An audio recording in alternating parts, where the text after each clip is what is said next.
મારી બહેન મને જબરદસ્તી પોતાના પતિ સાથે સુવાડીને પોતે આખી રાત બહાર રહેતી હતી. એક રાતે મારા જીજુને ખબર પડી ગઈ કે હું તેમની પત્ની નથી પણ સાળી છું. પછી મારા જીજુએ મારી સાથે એવું કર્યું જે સાંભળીને તમારા હોશ ઉડી જશે. કારણ કે રાતે હું ઊંડી ઊંઘમાં હતી ત્યારે મને લાગ્યું કે કોઈ મને જગાવવાનો પ્રયાસ કરી રહ્યું છે. મેં ધીમે ધીમે આંખો ખોલીને જોયું તો મારા પથારી પાસે મારી બહેન ઊભી હતી. હું તરત જ ઉઠીને બેસી ગઈ. પહેલા મારા મગજમાં વિચાર આવ્યો કે ક્યાંક જીજુને કંઈ તો નથી કે જે મને આ વખતે જગાવવા આવી છે. પણ જેમ જેમ મેં તેને પૂછ્યું કે શું થયું, તો તેણે તરત મારા મોં પર હાથ મૂક્યો અને બોલી, ચૂપ રહો અને જલ્દી અહીંથી ઉઠો. મને આશ્ચર્ય થયું કે તે આટલી રાતે મને જગાવવા કેમ આવી છે અને મને ચૂપ રહેવા કેમ કહી રહી છે. તને મને ચૂપ રહેવ કેમ કેમ કહી રહી છે? પછી અમુક દિવસ પહેલા સાંભળેલી ખબર તરફ મારું ધ્યાન ગયું. મને લાગ્યું કે કદાચ ઘરમાં કોઈ ઘૂસી આવ્યું છે, તેથી તે આમ કરી રહી છે. મેં ઈશારાથી પૂછ્યું, શું વાત છે દીદી? તો તેણે જે પણ વાત મને કહી તે મને પરેશાન કરવા માટે પૂરતી હતી. મારી બહેન ઈચ્છતી હતી કે હું તેના રૂમમાં જઈને તેની જગ્યાએ સૂઈ જાઉં. મેં તેને પૂછ્યું, તું આમ કેમ ઈચ્છે છે અને હું તારા પતિ સાથે કેમ સૂઈ શકું? પણ તે જીદ કરતી હતી કે હું 1 કલાક માટે ત્યાં રોકાઈ જાઉં. જ્યારે તે પાછી આવશે તો પછી હું ત્યાંથી આવી જઈશ અને કોઈને ખબર નહીં પડે. જ્યારે મને ડર લાગતો હતો કે જો જીજુને ઘરમાંથી કાઢી નાખશે. મને જીજુ સાથે સૂવામાં ઘણું અજીબ લાગતું હતું, પણ મારી બહેન મિન્નત કરતી હતી. તેના મોં પર ઘણા એહસાન છે. તેથી હું ચૂપચાપ તેની વાત માની ગઈ અને તેના રૂમમાં જઈને પથારીના ખૂણે સૂઈ ગઈ. સવાર થવા પહેલા જ મારી બેન પાછી આવી અને પોતાના રૂમમાં જવા કહ્યું. હું પોતાના રૂમમાં આવી ગઈ, પણ મારું મગજ પોતાની બહેનની આ હરકત પર હતું કે રાતે તેણે મને જીજુ પોતાની બહેનની આ હરકત પર હતું કે રાતે તેણે મને જીજુ પાસે કેમ મોકલ્યું અને તે પોતે ક્યાં ગઈ હતી. સવારે નાસ્તા હાવભાવથી લાગતું હતું કે તેમને કંઈ ખબર નથી. મને ઇંતજાર હતો કે ક્યારે જીજુ ઘરમાંથી જશે અને હું મારી બહેનને પૂછીશ કે તેણે રાતે મને જીજુના રૂમમાં કેમ મોકલ્યું હતું. જીજુના જવાબ પછી જ્યારે મેં દીદીને સવાલ કર્યો કે તું રાતે ક્યાં ગઈ હતી અને આ બધું ક્યારે સવાલ પર અટકી ગઈ. તેણે કહ્યું, હું મારી એક દોસ્ત સાથે હોસ્પિટલ ગઈ હતી. તેની વાતથી મને આશ્ચર્ય થયું. મેં વિચાર્યું કે જો તે કોઈ દોસ્ત સાથે હોસ્પિટલ ગઈ હતી તો તેમાં બુરાઈ શું છે અને આ વાત જીજુથી કેમ છુપાવવી પડતી હતી. જ્યારે કે મારી તે દોસ્તને તારા જીજુ બિલકુલ પસંદ નથી, કારણ કે તે એકલી રહે છે અને તેની શાદી પણ નથી થઈ. બધાને લાગે છે કે જે છોકરીઓ એકલી રહે છે તે ચારિત્ર્યની સારી નથી હોતી, જ્યારે આવું નથી. તારા જીજુ પણ બાકી મર્દોની જેમ તેને ચારિત્રહીન સમજે છે. મેં દીદીને પૂછ્યું, તારી દોસ્ત સાથે આખરે એવું શું થયું હતું કે તેને આટલી રાતે હોસ્પિટલ જવું પડ્યું? તો મારી બહેન આ વાતને લાગી કે રાતે તે મારો ધન્યવાદને ટાળી ગઈ અને મને બચાવ્યું તેના માટે શુક્રિયા. મેં પણ વિચારીને વધારે ધ્યાન ન આપ્યું કે ચાલો ઓછામાં ઓછું કંઈ બુરું તો નથી થયું. પણ અમુક દિવસ વીત્યા હતા કે ફરીથી એક રાતે મારી બહેન મને જગાવવા આવી અને મને પોતાના રૂમમાં જઈને સૂવા કહ્યું. મેં પૂછ્યું, આજે ક્યાં જાય છે? ફરીથી એ જ દોસ્ત સાથે જાય છે શું? મેં ઘણું પૂછ્યું કે કયા હોસ્પિટલમાં જાય છે, કેમ જાય છે, જેથી મને કંઈ ખબર પડે. પણ મારી બહેન મને કંઈ ન કહી. તેણે મને પોતાના રૂમમાં મોકલીને ઘરમાંથી નીકળી ગઈ અને મને એવું લાગતું હતું કે જાણે કંઈક તો ખોટું થઈ રહ્યું છે. યકીનન મારી બહેન કંઈક ખોટું કરી રહી હતી અને રાતે હોસ્પિટલ જવાના બહાને ક્યાંક બીજે જતી હતી. મારી બહેન લગભગ 4 કલાક પછી પાછી આવી અને તે 4 કલાક મેં જાણે સૂલી પર લટકીને વિતાવ્યા હતા. જ્યારે પણ જીજુ કરવટ લેતા તો મને લાગતું કે હવે મારો રાજ ખુલી જશે. પણ હવે મેં દિલમાં પૂરેપૂરું સોચી લીધું હતું કે હવે હું મારી બહેનની વાત ક્યારેય નહીં માનું અને જો આગળ ફરીથી આવું કહ્યું તો જીજુને સારી વાત સાચી બતાવી દઈશ, કારણ કે તેમને બધું જાણવું જોઈએ. મેં બીજા દિવસે ફરીથી મારી બહેન સાથે ઘણા સવાલ જવાબ કર્યા, પણ તેણે મારા દરેક સવાલને ટાળી દીધા અને આ જ રીતે ચાલતું રહ્યું. લગભગ 1 અઠવાડિયા પછી ફરીથી મારી બહેન મારા રૂમમાં આવી અને આજે રાતે ફરીથી ઈચ્છતી હતી કે હું તેના રૂમમાં જઈને સૂઈ જાઉં. પણ આ વખતે મેં સખ્તાઈથી ઇનકાર કરી દીધો અને ધમકી પણ આપી કે હું આજે જીજુને બધું જ બતાવી દઈશ. તો તેણે કહ્યું, ઠીક છે, કે હું આજે જીજુને બધું જ બતાવી દઈશ. તો તેણે કહ્યું, ઠીક છે, જો તું બધું જ ઘરે મોકલી દઈશ અને અહીં ક્યારેય નહીં બોલાવું. હવે તું જાતે સોચ લે કે તું શું કરવા માંગે છે. તેથી હું ના ઈચ્છતા પણ જઈને તેમના રૂમમાં સૂઈ ગઈ. હું સોચી રહી હતી કે જો આ વાત ખુલી જશે તો વાત મારા પર પણ આવશે. હવે મને શું કરવું જોઈએ? શું પોતાના જીજુને બતાવી દેવું જોઈએ કે પછી દીદીની વાત માનીને ચૂપ રહેવું જોઈએ? હું ચૂપચાપ લેટીને છત તરફ જોતી હતી અને આ જ સોચી રહી હતી કે મને લાગ્યું કે મારા જીજુએ મારી તરફ કરવટ લીધી. મેં ઝટથી આંખો બંધ કરી લીધી જેથી તેમને લાગે કે હું સૂતી છું અને કરવટ લઈને તેમની તરફ પીઠ કરી લીધી. પણ તેમને કદાચ અંદાજો થઈ ગયો હતો કે હું તેમની પત્ની નથી પણ સાળી છું. તેથી તેમણે પોતાની પત્નીથી અને મારી પાસેથી પોતાની રીતે બદલો લીધો. મારું નામ મુસ્કાન છે. અમે 2 જ બહેનો છીએ અને અમારું ઘર એક નાના ગામમાં છે. મારી મોટી બહેન સુનૈનાની શાદી એક શહેરમાં થઈ ગઈ હતી અને તે પોતાના પતિ સાથે શહેરમાં રહેતી હતી.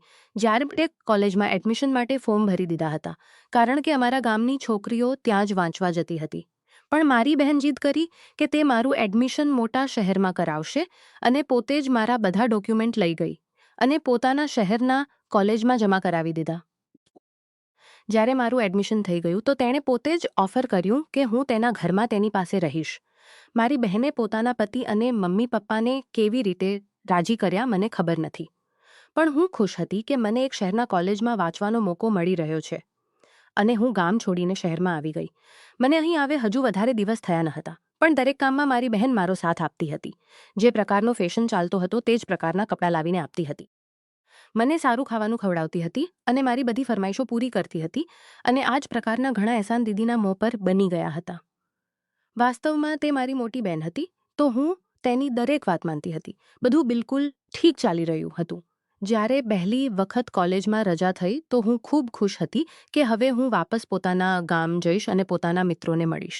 તેણે બોલી, "તું શહેરમાં જ રહે અને પોતાની પઢાઈ પર ધ્યાન દીધા." મને લાગતું હતું કે તે મારી ઘણી કાળજી રાખે છે. તે મને કદાચ તેથી એટલું મોટિવેટ કરતી હતી, કારણ કે પોતે નાની ઉંમરે જ કોલેજમાં વાંચી હતી અને કદાચ તે ઈચ્છતી હતી કે તેની બહેન સારી રીતે વાંચે અને ગામમાં સૌથી આગળ રહે. મારી મોટી બહેનના મગજમાં શું ચાલી રહ્યું હતું તે મને ખબર ન હતી. મારી રજાઓ હજુ અમુક બાકી હતી, તો પણ હું ગામથી વાપસ આવી ગઈ.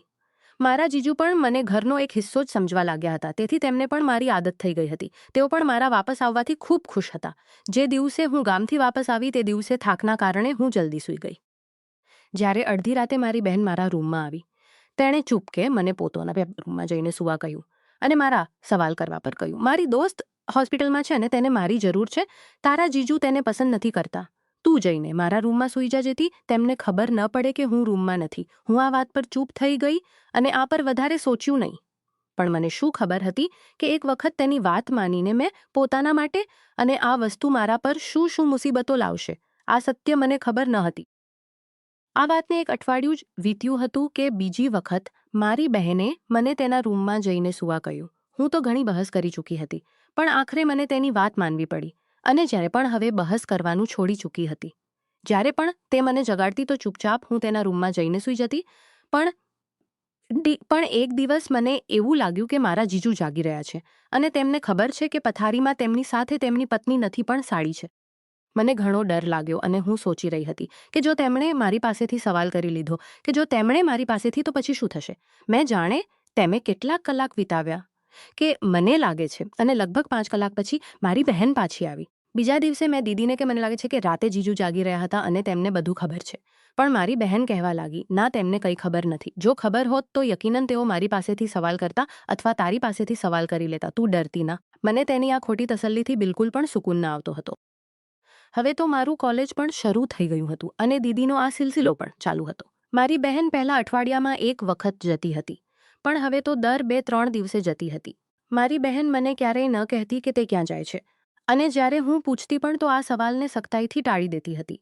આશ્ચર્યની વાત તો એ હતી કે તે જે દોસ્તનું નામ બતાવતી હતી તે દોસ્તને આજ સુધી મેં ક્યારેય જોયો જ ન હતો અને ન તો ક્યારેય તે અમારા ઘરે આવી હતી અને ન તો મારી બહેન ક્યારેય દિવસના પ્રકાશમાં તેની સાથે મળવા ગઈ હતી. મને શંકા થતી હતી કે તે કંઈક તો ખોટું કરી રહી છે પણ બતાવતી ન હતી. મેં સોચી લીધું હતું કે આ પહેલાં કે વાત ખુલી જાય મને સારી હકીકત જાણવી જોઈએ. તેથી મેં સારી પ્લાનિંગ કરી રાખી હતી. 2 દિવસ થયા હતા અને મારી બહેને મને રાતે પોતાના રૂમમાં જવા કહ્યું ન હતું, તેથી મને યકીન હતો કે આજે રાતે તે જરૂર જશે. જ્યારે રાતે બહેન જઈને પથારી પર લેટી ગઈ અને જ્યારે તેણે જોયું કે હું લેટી ગઈ છું તો તે ઘરમાંથી નીકળી ગઈ. પણ મેં પહેલેથી જ પ્લાનિંગ કરી રાખી હતી.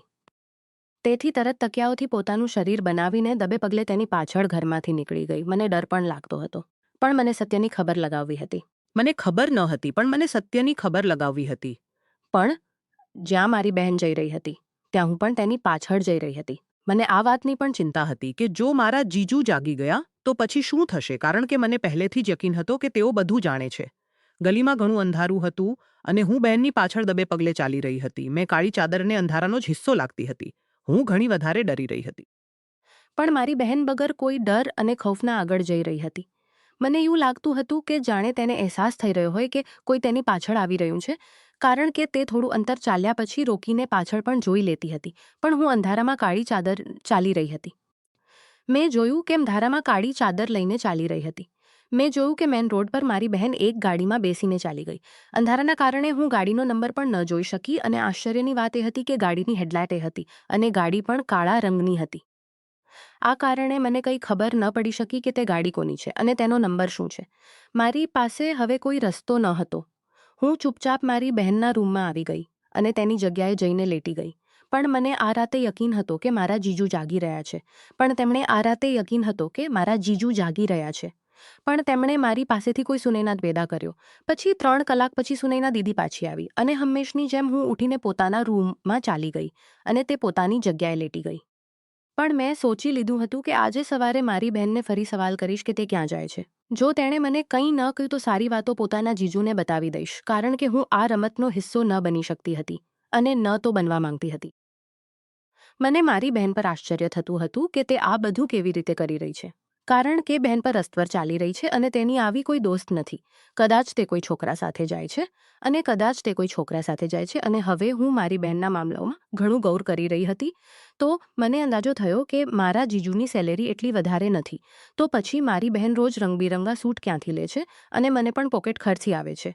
જેમ જેમ હું સોચતી જતી હતી તેમ મને દરેક વાતમાં શંકા નજર આવતી હતી. કંઈક તો ખોટું થઈ રહ્યું હતું અને આ વાતથી મને ઘણું પરેશાન કરી દીધું હતું. કારણ કે જો આ વાત ખુલી જશે તો મારું ભવિષ્ય પણ ખરાબ થઈ જશે અને સાથે ઘણી વધારે બદનામી પણ થશે. પણ તે આ બધું કેમ કરી રહી હતી? તેની એક શાદી શહેરમાં થાય અને તેની આ ઈચ્છા પૂરી પણ થઈ ચૂકી હતી. તો પછી તે જીજુને કેમ ધોકો આપી રહી હતી? મારા મનમાં ઘણા સવાલ હતા પણ મારી પાસે જવાબ ન હતા. જવાબ મારી બહેન પાસે હતા, જે મને જવાબ આપવા જ નથી ઈચ્છતી હતી. મને તેની પાસેથી દરેક સવાલનો જવાબ જોઈએ હતો. તેથી મેં બીજા દિવસે સવારે કોલેજથી રજા કરી લીધી અને જીજુના ઓફિસ જવા પછી મારી બહેનને સવાલ કર્યો, અને કોની સાચું સાથે જાય છે? મને આજે બધું સાચું બતાવ, કારણ કે હું જાણું છું કે તું કોઈ ખોટા રસ્તા પર નીકળી ગઈ છે. કાલે રાતે હું જ તારું પીછું કરી રહી હતી અને હવે પણ જો તે મને સાચું ન કહ્યું તો હું તારા પતિને બધું જ બતાવી દઈશ. મારી વાત સાંભળીને તે પરેશાન થઈ ગઈ, પણ પછી તેણે કહ્યું, જો હું કોઈની સાથે જાઉં છું તો આ મારો મસલો છે. હું તને અહીં તેથી લાવી હતી કે તું મારો સાથ આપી શકે. મારું અને તારું ચહેરો એક જેવો છે. અંધારામાં બિલકુલ સમજાશે નહીં કે હું કોણ છું અને તું કોણ છે, અને તારે આ બધું કરવું જ પડશે જ્યાં સુધી હું ઈચ્છું છું. જો તું માનશે નહીં તો મારી પાસે એક જ રસ્તો છે કે હું તને ગામ વાપસ મોકલી દઈશ અને મમ્મીને આ બતાવી દઈશ કે તારો જીજુ સાથે કોઈ પ્રકારનો કોઈ રિશ્તો હતો. તેથી મેં તને વાપસ મોકલી દીધી છે. આ પછી ન તો મમ્મી પપ્પા તને આગળ કોઈ ઇજ્જત કરશે. તેની આ વાતથી મારી આંખો ખુલી ગઈ હતી. જો દીદી સાચે જ આમ કરી દેશે તો હું કોઈને મોં બતાવવા લાયક નહીં રહું. પણ મને મારી બહેનની ખુદગર્જી પર અફસોસ પણ થતો હતો. હું એ જ વખતે રોતી હતી. ત્યાંથી ઉઠી ગઈ, પણ પોતાના રૂમમાં જઈને સોચવા લાગી કે દીદી આ બધું કેમ કરી રહી છે? તે તો ઘણી જ સીધી સાદી છોકરી હતી. તેણે ક્યારેય કોઈ ખોટો રસ્તો નથી પસંદ કર્યો હતો. તેણે શહેરથી 3 મહિનાનો કોમ્પ્યુટર કોર્સ કર્યો હતો. ત્યારે તે એકલી રહેતી હતી. અમને ક્યારેય તેના વિશે કોઈ ખોટી વાત નથી સાંભળી હતી. તો હવે જ્યારે તે શાદીશુદા છે તો આવા કામ કેમ કરી રહી છે? પણ આંખોથી જોયેલું ક્યારેય ખોટું નથી થઈ શકતું. હું દરેક તરફથી ફસાઈ ચૂકી હતી. જો કોઈને કંઈ બતાવતી તો મારી બેઇજ્જતી થતી, અને જો ન બતાવ મને મારી બહેનના ઈશારા પર નાચવું પડતું હતું અને તેની મારી બહેનના ઈશારા પર નાચવું પડતું હતું અને તેની કઠપૂતળી બનીને રહેવું પડતું હતું. આથી દરેક રસ છોડીને ગામ જતી તો પણ બધા સવાલ કરતા, અને જો કોઈને કંઈ બતાવતી તો બહેનની ધમકી સામે. તેથી મને ચૂપચાપ વહી કરવું પડતું હતું જે તે કહેતી હતી. જો કે આ કામ મારી રજામંદી ન હતી અને બીજી તરફ મારા જીજો રંગ પણ બદલાતા જઈ રહ્યા હતા, જે મારા માટે ઘણી વધારે પરેશાનીની વાત હતી. તેઓ બહેનની સામે તો બિલકુલ નોર્મલ રહેતા હતા, પણ જેમ જેમ મારી બહેન આગળ પાછળ થતી તો તેઓ મારી સાથે ઈશારામાં વાતો કરવા લાગતા, જાણે તેઓ જાણતા હોય કે હું રાતે તેમની પાસે સૂતી છું. આ વાત મારા માટે વધારે મુસીબત હતી. મેં સોચ્યું હતું આ વિશે જીજુ સાથે વાત કરી લઈશ, પણ હવે તેમની મીઠી મીઠી વાતોના કારણે હું તેમનાથી પણ ખેંચાઈ રહી હતી. એક વખત હું બહેનની અલમારીમાંથી કોઈ વસ્તુ શોધી રહી હતી કે મેં એક અજીબ વસ્તુ જોઈ. પાછળના સાઈડ અમુક છુપાવેલું હતું, અને જ્યારે મેં તે ખોલીને જોયું તો હું આશ્ચર્યમાં રહી ગઈ. તેમાં છોકરીઓની જીન્સ અને શર્ટ પડેલી હતી. આવા કપડાં તો અમારા અહીં દૂર દૂર સુધી ક્યારેય કોઈએ ન પહેર્યા હતા. મારી બહેન તો અમારા અહીં દૂર દૂર સુધી ક્યારેય કોઈએ નથી જોઈ હતી. તો તેનો મતલબ એ છે આ બધું પહેરેલીને સાચી છે. મારી બહેન ખોટા રસ્તા પર ચાલી રહી છે. તે આવા કપડાં પહેરીને પોતાના કયા દોસ્તને મળવા જાય છે? હવે મને મારી બહેન પર ઘણી નફરત મહેસૂસ થતી હતી અને ઉધર જીજુનું વર્તન પણ બદલાતું જઈ રહ્યું હતું અને હું આ વાત બહેનને પણ ન કહી શકતી હતી કારણ કે જે પોતે કોઈ ખોટા રસ્તા પર ચાલી રહી હોય તે મારી શું મદદ કરશે. પછી એક દિવસ ઉપરવાળાએ મારી સાંભળી લીધી અને મને સારી હકીકત જાણવા મળી ગઈ. હું કોલા વાપસ આવી તો અમારા ઘરની સામે અમુક અજીબ પ્રકારની ભીડ હતી. મને કોઈ અનહોનીનો આભાસ થયો. હું ભીડને હટાવતી હતી જ્યારે અંશિતો સામેનું મંજર ઘણું જ ડરાવનારું હતું. પોલીસવાળાઓએ મારા જીજુને પકડી રાખ્યા હતા અને મારી બહેન ત્યાં જ ઊભી હતી પણ તે કંઈ પણ ન બોલી રહી હતી. મેં પૂછ્યું, આ બધું શું થઈ રહ્યું છે? તો મારી બહેને તરત મને પકડીને પોતાની પાછળ કરી લીધું અને કહ્યું, બિલકુલ ચૂપ રહો. મને લાગ્યું કે મારી બહેને પોતાના પતિને પકડાવી દીધા છે જેથી તે કોઈ બીજા સાથે રંગરલિયા મનાવી શકે. આ જ વાત મેં મારી બહેનને બોલી તો તેણે મને ચૂપ રહેવા કહ્યું. મારા જીજુ ચીખતા રહ્યા પણ પોલીસ તેમને પકડી લઈ. ભીડ હટી ગયા પછી હું મારી બહેન પર ગુસ્સે થવા લાગી. મેં કહ્યું, તારે પોતાના પતિને ગિરફ્તાર ન કરાવવા જોઈએ હતા. જો તને તેઓ પસંદ ન હતા તો તું તેમની પાસેથી ડિવોર્સ લઈ શકતી હતી પણ કોઈ નિર્દોષને આમ પકડાવવું બિલકુલ સારી વાત નથી. મારી બહેને કહ્યું, તેઓ નિર્દોષ કેવી રીતે છે? શું તેઓ તને તંગ ન કરતા હતા? દીદીની આ વાત પર હું માથું નીચું કરીને રહી ગઈ. તો મારી બહેને કહ્યું, હવે તું અહીં બેસ. આજે હું તને તારા બધા સવાલોના જવાબ આપીશ. અને પછી મારી બહેને મને જે હકીકત બતાવી તે મને આશ્ચર્ય પરેશાન કરવા માટે પૂરતી હતી. બોલી, શાદી પહેલાં હું શહેરમાં 1 મહિનાનો કોર્સ કરવા આવી હતી. તને યાદ છે? મેં કહ્યું, હા મને યાદ છે. આ પર તેણે મને બતાવ્યું કે તે કોઈ કોમ્પ્યુટર કોર્સ ન હતો પણ તેણે પોલીસ ફોર્સ જોઈન કરી લીધું હતું અને તે તેની ટ્રેનિંગ લેવા આવી હતી. તેણે આ વાત કોઈને ન કહી હતી. અમુક વર્ષ પછી જ્યારે તેણે આ વાત બહેનની શાદી કરી દીધી પણ જ્યારે શાદી પછી તેણે પોતાના પતિને કહ્યું કે તે પોલીસ ફોર્સ જોઈન કરવા માંગે છે તો જીજુએ સખ્તાઈથી મના કરી દીધું. તેણે તેમને બિલકુલ ન કહ્યું કે તે પહેલેથી જ ફોર્સ જોઈન કરી ચૂકી છે પણ જ્યારે તેણે જોઈન કર્યું હતું તો તેના હેડે તેને કહ્યું હતું કે તે રિઝાઇન ન કરે પણ તે ડેલી ન આવે પણ પોલીસના જે છુપા મિશન છે તેમાં તે મદદ કરી દે. આ પર તેણે હામી ભરી લીધી. શરૂઆતમાં તેને એવું લાગતું હતું કે ઘરની કોઈ મજબૂરીના કારણે તેના પતિ મના કરી રહ્યા છે. એક વખત એક છુપી ગેંગની વિરુદ્ધ તેમને પુરાવા શોધવા હતા અને તેણે પોતાના પતિને બતાવ્યા વગર જ કામ શરૂ કરી દીધું. તો ખબર પડી કે જીજુ પણ આ જ ગેંગના એક હિસ્સા છે અને તેથી જીજુ તેને પોલીસ ફોર્સ જોઈન કરવાથી મના કરતા હતા. ધીરે ધીરે દીદીને આ પણ સમજાઈ ગયું હતું કે જીજુ મારા પર પણ ખરાબ નજર નાખી રહ્યા છે. આથી તેણે પોતાના પ્લાનને જલ્દી પૂરો કરવાનો નિર્ણય કર્યો અને જલ્દીથી જીજુની વિરુદ્ધ પણ પુરાવા શોધી લીધા. દીદીએ બોલી, આજે મેં પોતે તેની ગિરફ્તારી પણ કરી છે કારણ કે હું પોતાના પતિને ખોવા માંગુ છું પણ આ દેશ સાથે ક્યારેય ગદ્દારી નહીં કરું અને તું તો મારી નાની બહેન છે. પણ મને ખબર ન હતી કે તને અહીં આવું વાતાવરણ મળશે. હવે મને પોતાની સોચ શર્મિંદગી થવા લાગી કે હું મારી બહેન વિશે શું શું સમજી બેઠી હતી. મેં તરત દીદીને માફી માંગી. તેણે ખુલ્લા દિલથી મને માફ કરી દીધી. મારી બહેને પોતાના પતિ સાથે ડિવોર્સ લઈ લીધું અને પોલીસ ફોર્સ જોઈન કરી લીધું. અમે હવે પણ આ શહેરમાં રહીએ છીએ પણ હવે મારા માથા પર કોઈ જીજુની છાયા નથી અને ન તો મને ડર સતાવે છે કે મારી બહેન કોઈ ખોટા રસ્તા પર ચાલશે અને મને વાપરશે કારણ કે આંખોનું જોયેલું હંમેશા સાચું નથી હોતું.